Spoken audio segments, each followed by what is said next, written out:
Welcome back to city news. UTF and JVV సంయుక్త నిర్వహణలో ఈ నెల 20వ తేదీ ఏపీఎస్సీ గ్రూప్ 2 పరీక్షపై ఉచిత అవగాహన సదస్సు నిర్వహించనున్నారు. 20వ తేదీ బుధవారం తెనాలి కొత్తపేటలోని ఎన్జీఓ కళ్యాణ మండపం నందు జరిగే ఈ కార్యక్రమానికి ఎమ్మెల్సీ కేఎస్ లక్ష్మణరావు విచ్చేస్తారని, సాయంత్రం 5 గంటల నుండి 7 గంటల 30 నిమిషాల వరకు ఈ అవగాహన సదస్సు ఉంటుందని, ఈ సదస్సుకు హాజరైన ప్రతి ఒక్కరికి 120 పేజీల మెటీరియల్ ఉచితంగా అందించబడుతుందని ఆదివారం జరిగిన విలేకరుల సమావేశంలో యూటీఎఫ్ జేవీవీ ప్రతినిధులు తెలిపారు. ఈ అవకాశాన్ని సద్వినియోగం చేసుకోవాలని కోరారు. Andhra Pradesh public service commission group 2కి 897 పోస్టులకు సంబంధించి నోటిఫికేషన్ విడుదల చేయడం జరిగింది.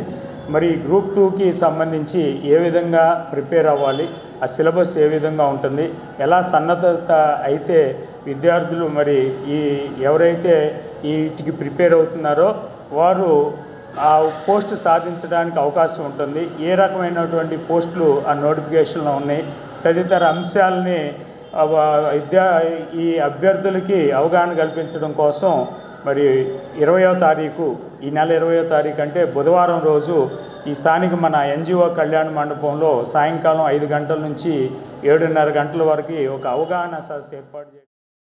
కేఎస్ లక్ష్మణరావు గారి ఆధ్వర్యంలో ఎన్జీఓ కళ్యాణ మండపంలో రేపు బుధవారం 20వ తారీఖు 12వ నెల 2023 ఎన్జీఓ కళ్యాణ మండపంలో సాయంత్రం 5 గంటల నుంచి 7 గంటల 30 నిమిషాల వరకు ఈ గ్రూప్ 2 పరీక్షా విధానము ఎలా ఉంటుంది అనే దాని మీద లక్ష్మణరావు గారి ఆధ్వర్యంలో స్టేట్లో ఉన్నటువంటి ప్రముఖ అధ్యాపకులు అందరూ కూడా మన ఈ కార్యక్రమానికి విచ్చేస్తున్నారు.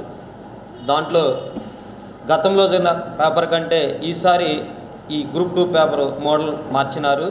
దాని మీద మనకి అవగాహన ఉంటేనే ఈ గ్రూప్ 2 ఎగ్జామ్లో మనము విజయం సాధించవచ్చు. దానికి కావాల్సినటువంటి మెలకులన్నీ కూడా మన కేఎస్ లక్ష్మణరావు గారి ఆధ్వర్యంలో రేపు బుధవారం నాడు 5 నుంచి 7 గంటల 30 నిమిషాల వరకు ఈ కార్యక్రమం. క్రిస్మస్ పండుగను పురస్కరించుకొని ఐతానగర్లోని బెరాకా ప్రార్థనా మందిరంలో ట్రస్ట్ ఆధ్వర్యంలో ప్రత్యేక ప్రార్థనలు నిర్వహించారు. గతంలో సొసైటీ కింద చర్చి ఉండేదని, అది రద్దయి 2004 సంవత్సరం నుండి చర్చి ట్రస్ట్ పరిధిలోనే ఉందని, 2015లో కొంతమంది సొసైటీ ఉందని నకిలీ బాండ్ని సృష్టించి కోర్టులో పిటిషన్ వేయడం జరిగిందని, కోర్టు కూడా సొసైటీ లేదని తీర్పు వెల్లడించిందని ట్రస్ట్ సభ్యులు తెలిపారు. ఇకపై బెరాకా ప్రార్థనా మందిరం నందు అన్ని కార్యకలాపాలు ట్రస్టు ఆధీనంలోనే జరుగుతాయని, ఎవరైనా కోర్టు ఉత్తర్వులను అతిక్రమించినట్లయితే అటువంటి వారిపై చట్టపరమైన చర్యలు తీసుకుంటామని ట్రస్ట్ సభ్యులు తెలిపారు. దాంట్లో వారిని ప్రార్థనలు జరిగించుకోవడానికి గల కారణాలు, వారికి అర్హతలు ఒకటి కూడా లేవు అని చెప్పేసి ముందుగా ఉన్న వారికే అన్ని అధికారాలు ఉన్నాయని చెప్పేసి ఆయన పేర్కొనడం జరిగింది. మా దేవుని మీద మా నమ్మకం ఉంచి మాకు సహకరించినటువంటి పెద్దలు ఉన్న విషయాన్ని చట్టరీత్యా ఏది సబబైనదో ఏది సరైనదో దాన్ని గ్రహించి ఆ ప్రకారంగా తిరిగి మాకు ఇది అప్పగించడం జరిగింది. ఈరోజు చూస్తున్నారు ఎంతోమంది విశ్వాసులు వందలుగా మందిరం నిండిపోయింది. ఇక్కడ ఉన్న అందరు సంతోషంతో ఉల్లాసంతో మరి కలిసి ఆరాధన చేస్తూ ఉన్నాం, ప్రార్థన చేసుకోగలుగుతున్నాం. వారంటే వెళ్ళిపోయిన వారి గురించి మాకు ఎటువంటి దురుద్దేశం లేదు, వారంటే ద్వేషం కూడా లేదు. వారు కలిసి రావచ్చు. ఇప్పుడు కలిసిపోవడం వేరు, కలిసి రావడం వేరు. కలిసిపోయి ప్రార్థన చేసుకోవడానికి తప్పులేదు. కలిసి రావాలి అంటే సమాధాన పడాలి. వారి తప్పని వారు కనీసం గ్రహించగలిగినాడు. ఇక్కడ పెద్దలు కూడా వారిని సాధారణంగా ఆహ్వానించే పరిస్థితి. పట్టణ మార్కెట్ ప్రాంతంలోని జెండా చెట్టు వద్ద అన్నదాన కార్యక్రమం జరిగింది. హజరత్ మహబూసుబాని గ్యార్మీ 54వ ఉర్సు మహోత్సవం సందర్భంగా అన్నదాన కార్యక్రమం నిర్వహించారు. ఈ కార్యక్రమానికి ఎమ్మెల్యే అన్నాబతిని శివకుమార్ ముఖ్య అతిథిగా పాల్గొని అన్నదాన కార్యక్రమాన్ని ప్రారంభించారు. కులమతాలకు అతీతంగా గత 54 సంవత్సరాలుగా ఈ కార్యక్రమాన్ని నిర్వహించడం అభినందనీయమని అన్నారు. కార్యక్రమంలో షేక్ గఫూర్, బైరా శ్రీనివాస్, హరిబాబు, షేక్ జాకీరా, అక్బర్, బైరా శివ కార్యక్రమాన్ని పర్యవేక్షించారు. ఆశీస్సులతో మేము ఈ అన్నదాన కార్యక్రమాన్ని నిర్వర్తిస్తున్నాం.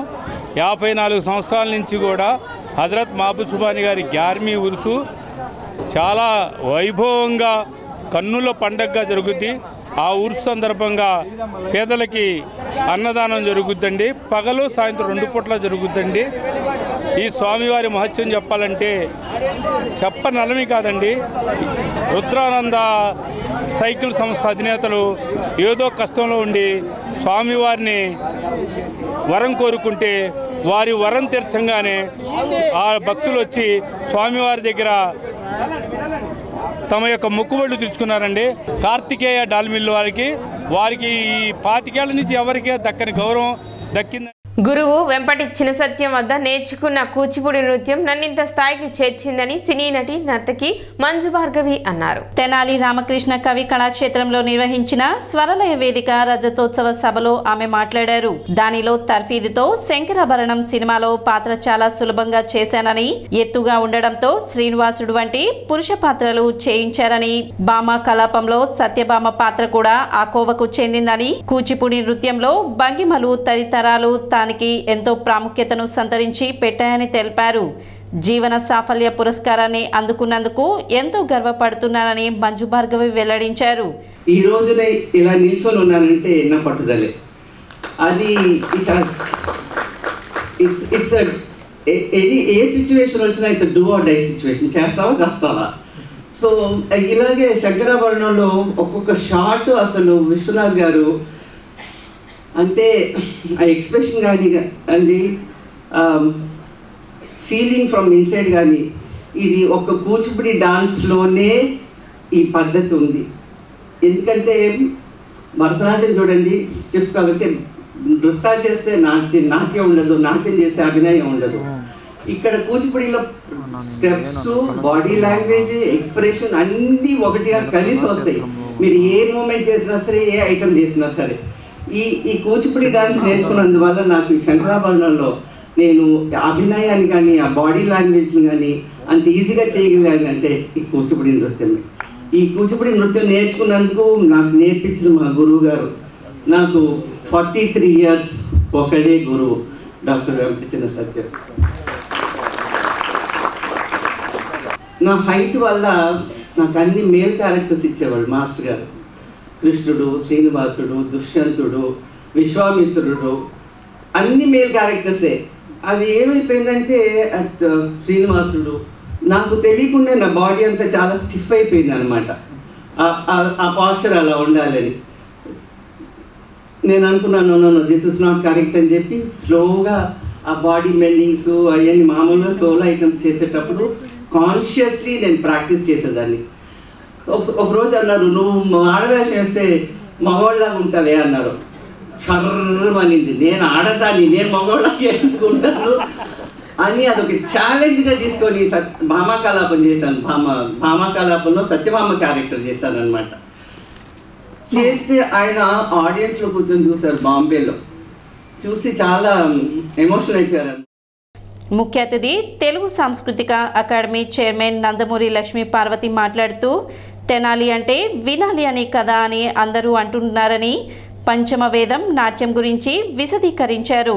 రాష్ట్ర రెవెన్యూ సర్వీసెస్ అసోసియేషన్ అధ్యక్షులు బొప్పరాజు వెంకటేశ్వర్లు, విశ్రాంత కేంద్ర సహకార బ్యాంక్ విశ్రాంత CEO డివి సుబ్రహ్మణ్యేశ్వరరావు, పరిశోధకులు రచయిత సంజయ్ కిషోర్, నిమ్మరాజు చలపతిరావు, చింతలపాటి మంజుల, ఎం సత్యవర్ధన్, వేదిక వ్యవస్థాపకులు లక్కరాజు సాయి ప్రసంగించారు. రచయిత సాబీర్ సభను నిర్వహించారు. తొలుత లక్ష్మీ పార్వతి, లలిత కలిసి సినీ నటి మంజు భార్గవికి 2023 స్వరలయ జీవన సాఫల్య పురస్కారాన్ని ప్రదానం చేసి సన్మానం చేశారు.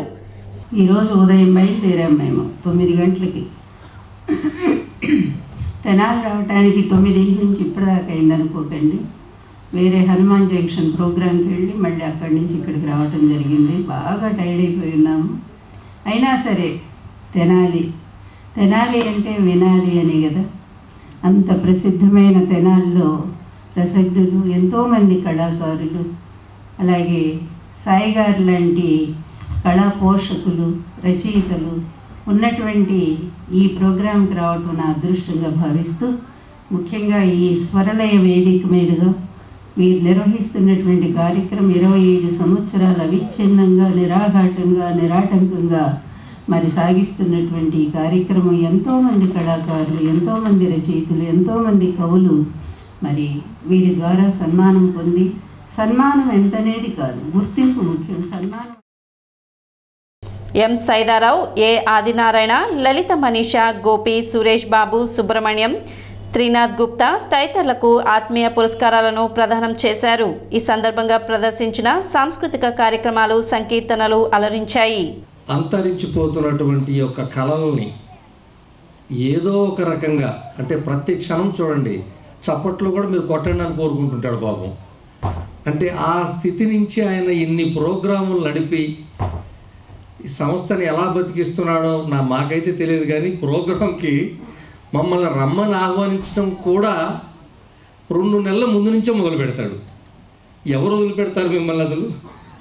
అంటే ఆయనలో ఆ గొప్పతనం. మరి ఎవరికి ఆయనకేమన్నా అందులో ప్రత్యేకమైనటువంటి ఆయనకేమన్నా బెనిఫిట్ ఉందా అంటే అది లేదు.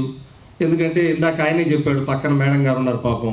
అంటే మీరు చేసేటువంటి ఆ కళలను ఈరోజు చూడండి, ఆ ఒక్క కొద్దిసేపట్లోనే సంగీతము, నృత్యము, పద్యము అన్నీ అతి తక్కువ సమయంలో ఎవరికి మళ్ళీ బోర్ అనిపించకుండా అందులో ది బెస్ట్ని తీసి, అంటే ఓపిక లేదు కదా మనకెవరికి కూడా ఈ కళల్ని ఎన్ని చూద్దామని ఇంటికి వెళ్ళిపోయి, ఇప్పుడు థియేటర్ కూడా ఇంట్లోకి వచ్చేసేసింది.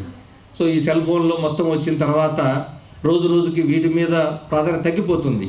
మరి అటువంటి పరిస్థితుల్లో కూడా ఈ తెనాలి మీద చూడండి, ఆయన రాసినటువంటి ఆ పాట కూడా ఎంత చక్కగా నృత్యం రూపకంగా దాన్ని మార్పి చూస్తే ఆయనకి ఆ స్వరలయం మీద ఎంత పిచ్చో ఆ తెనాలి మీద అంతే పిచ్చి. నిజంగా ఇది గ్రేట్, అసలు చాలా గొప్ప. ఇప్పుడు నేను ఉన్న చోట ఆఫీస్లో ఆయన ఓపెన్ చేశారు, కీరవాణి గారి స్వహస్తాలతో ఓపెన్ చేయటం, 372 కార్యక్రమం అప్రతలంగా ఉండటం. ఇప్పటికీ 15 దేశాలు వెళ్ళాను. బహుశా సభలో ఉన్న వాళ్ళు ఎవరు వెళ్ళి ఉండరు. ఇస్తాంబుల్, ఇథియోపియా, స్పెయిన్, బీసీ కూడా వెళ్ళాను. అక్కడ కూడా తెలుగు ఉపన్యాసం చెప్తున్నాను. 15 రోజుల్లో నేను థాయిలాండ్ వెళ్తున్నాను. అక్కడ తెలుగు వాడు సభ పెడుతున్నారు. దానికి నన్ను ముఖ్యంగా పిలిచారు, నేను వెళ్తున్నాను. నేను నోరు పారేసుకోవడం నాకు చాలా ఇష్టం, అంటే మాట్లాడటం ఆయన ఉద్దేశం. అలాగే నోరు పారేసుకోవడం తీసుకెళ్తున్నారు. నేను ఇంతవరకు నేను ఏమన్నా లక్షలు ఖర్చు పెట్టానండి, విజయసాధన అన్ని అబద్ధం అండి. నేను 10,000 రూపాయలు కూడా పెట్టాను ఈ రోజుకి. ఇన్ని సంవత్సరాలు ప్రతి ఒక్కటి వాళ్ళే చూసుకున్నారు. నేను రొక్కం ఎక్స్పెక్ట్ చేయలేదు, నా రెక్కల కష్టం పెట్టుకోలేదు. కానీ ఈ సభ నిర్వహించడం మటుకు చాలా కష్టం. నాకు తెలిసి నన్ను ఎవరు పిలుస్తూ మన మధ్య స్వరల వేదిక అవస్థాపకులు ఉన్నారు. థ్యాంక్స్ చెప్పేవాడు. సిటీ న్యూస్ ముగించే ముందు ముఖ్యాంశాలు మరోసారి.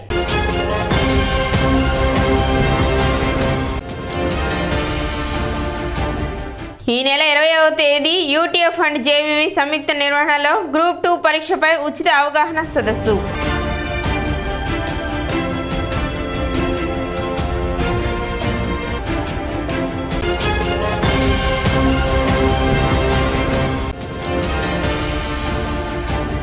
కొనసాగుతున్న అంగన్వాడీ టీచర్స్ మరియు ఆయాల నిరవధిక సమ్మె.